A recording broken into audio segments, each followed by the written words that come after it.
Got to talk about the most important news of the day. This had me pretty bummed out. And right now, kind of like the entire video game industry is in mourning. People that have been around for a long time, old fighting game developers, you know, a lot of just devs in general, are kind of in mourning because Itagaki-san passed away pretty suddenly at a pretty young age. That name is not going to mean a lot to a lot of people. I think for some people, you're going to know who Itagaki is, and that's going to be a familiar sort of thing. But when you hear like Itagaki's name, you kind of like think of a lot of things. You think of like a whole bunch of different scenarios and situations. I'm the same way, right? In fact, the one impression I had of Itagaki was the one time I ran into him, quote unquote, and it was when he was at E3 and he had this absolutely massive entourage, maybe in like 04, 05. The guy was just a rock star. And to me, he always, this is the old Itagaki, right? He always emitted this attitude and this like effective rock star, right? He was, in my opinion, the very first video game rock star. Yeah, his aura was hard to like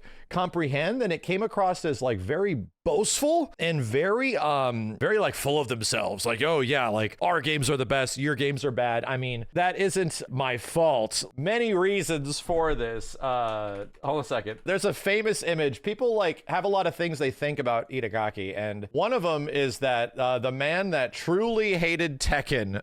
Team Ninja's boss picks a handful of your favorites. What is your top 5 most hated games? Tekken 1, Tekken 2, 3, 4, and 5. This is a classic. These are classic memes, right? He was the OG like Tekken hater. Little did we know, so much of this narrative, literally fabricated by the man himself and the people around him and stuff, so much of this narrative was built because of him and for actually very specific reasons. In fact, Itagaki and Harada, you know, who seemed like they had the biggest rivalry ever, weren't in fact arch nemesis and rivals that would fisticuff each other on the streets in a true battle of which 3D fighting game is the best. They were indeed friends. Pretty much pushed each other to make their games better. This is the thing that Harada talked about quite a few times because Harada is a big tell-all for the video game industry. He kind of explains why this sort of rivalry forces developers to get better, to provide better experiences in games. And this was like telling because so many of our impressions, mine too, is Tekken versus Dead or Alive, what really happened. I'm going to go ahead and grab the link for this. And this is a sort of like spoken tale coming from Harada himself, which came out like 8-9 months ago, right? The reason this is important kind of like fills in the gaps and allows people to have an understanding of what their relationship was like and how the guy just wasn't born an ultra hater. Actually very far from being the case. And the interesting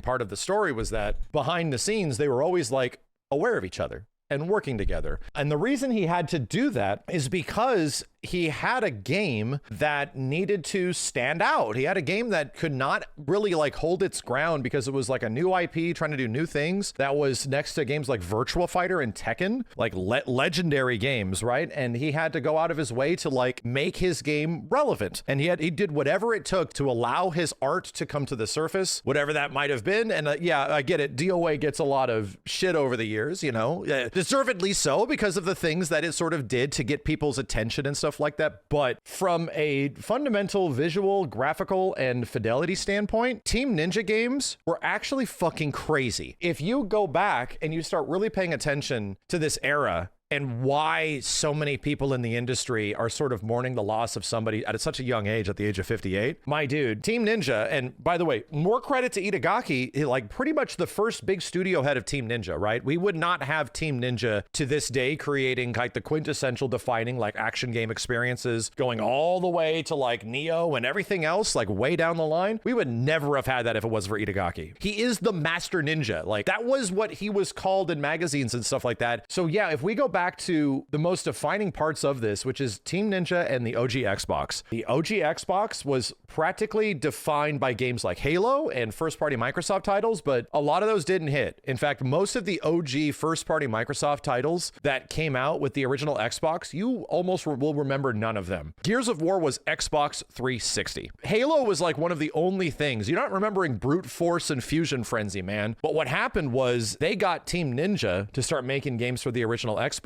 Their games were crazy. The original Ninja Gaiden came out in a very similar time frame to the original Devil May Cry, like pre-Ninja Gaiden Black. What I'm trying to say is that we had somebody effectively pioneering the action game experience in a completely different way than Devil May Cry was right around the same time. So that being said, alongside DOA 3, and you have like the quintessential like 3D fighting game, nothing looked as good as DOA 3 did when it came out on the OG Xbox. That was crazy, dude. There's a reason why like the mourning is happening right now, why a lot of people are sort of blown away by this happening, because this is in fact one of the true OGs, you know? We like to like identify people to like sources of media or information as this person's name is responsible for this, that, or this. And there's a few within like the fighting game space that we can definitely do that.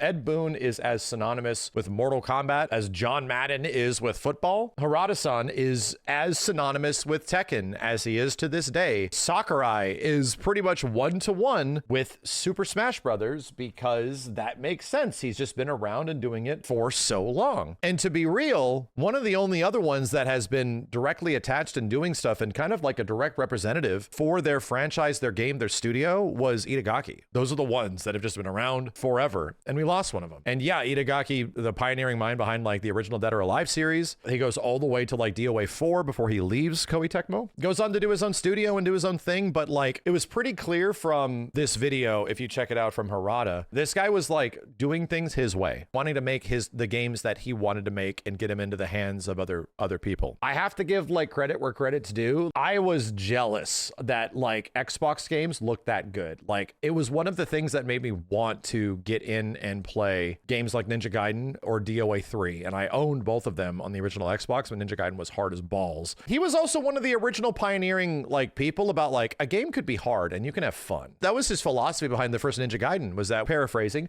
we don't want like spongy damage enemies. We want to create enemies that fight back and you have to find answers for that kind of stuff. So that the challenge of this stuff, the challenge of like Team Ninja games inherently being kind of like difficult and you having to like figure things out goes all the way to like the Neo series, like way down the line, you know what I mean?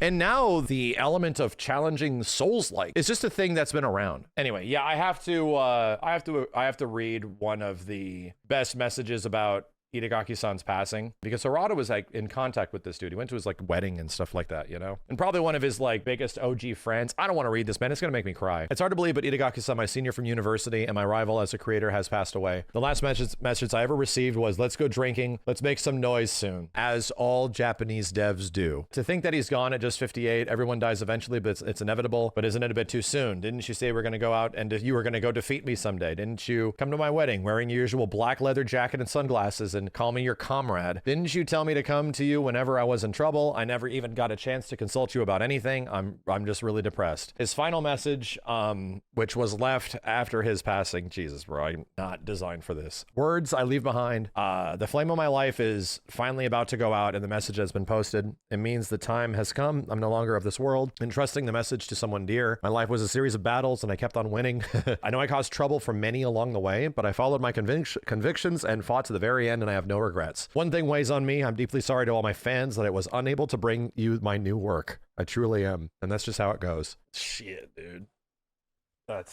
I think people sort of like disconnect themselves. And I did too, like thinking of Itagaki as this effective like wrestling heel back in the day. Shit came to light, and like the Harada story from this video that we got to talk about, it sheds so much light on the situation that like, dude, these are just people. These aren't people that are just like throwing everybody under the bus around them and that kind of shit. No, these are just people that are like, they have a vision, they're trying to execute it, they want other people to see it, they want it to be successful, you know? And I think that's lost a lot nowadays. The way certain people are treated, especially in the video game industry, is really repulsive, man. It's like, it's gross. And it's the only reason I have that perspective is that I feel that I was kind of that way at some point, you know, 20 something years ago, like hearing about this dude. And it makes me feel bad now knowing the actual story behind what's going on, that there's actually like a person behind that. And there's actually people making making this that really give a shit and don't want it to be bad and aren't the executives making the decisions, man. So yeah, if there's one thing that we got to give shout outs to Itagaki in his passing, is that he genuinely pioneered fighting games. And as whether or not you didn't vibe with Dead or Alive, which I didn't, man, like I'm not a huge DOA head, his games were crazy. Dead or Alive and Ninja Gaiden especially, these games like still go on to influence things nowadays. In fact, we see even elements of it showing up in games all over the place. I think what we eventually saw in the Virtua Fighter series was a direct representation of things that were discovered and already found in the DOA series, man. You get a little bit more DOA in the VF series by the time it gets to like VF4 and especially VF5, where yeah, this like sort of like VF triangle thing is very similar to the way that like DOA is. And to be honest, man, Virtua Fighter took a note from Dead or Alive. And that's why it's like, hey man, if I want to get good at VF, which game do I play? And it's like actually like DOA 5 or something, man. Like that's probably the closest thing to this. And then Tekken was the same way, where the existence of this stuff, how good it was and how well it played, like pioneering 60 FPS, just absolutely insane visuals 20 to 25 years ago on hardware that would have been difficult to make that happen, was a priority, man. Like they were connecting to players in ways that was going to make you work out. And it wasn't always just about the boba, you know? This has been sitting on me heavy. And I think for anybody that's a fan of like the fighting game genre and likes seeing innovation or how it was being innovated or what direction it was going or was a part of it when things were rapidly changing in the 90s and the early 2000s, try to discredit the amount of effort and execution that Itagaki put into and made with like the DOA series, much less the action game genre with Ninja Gaiden. Dude, the dude had mega priorities. It's a super sad time for the fighting game community, and it's a super sad time for the development of like video games, because we actually lost the master ninja. We lost a real one, dude.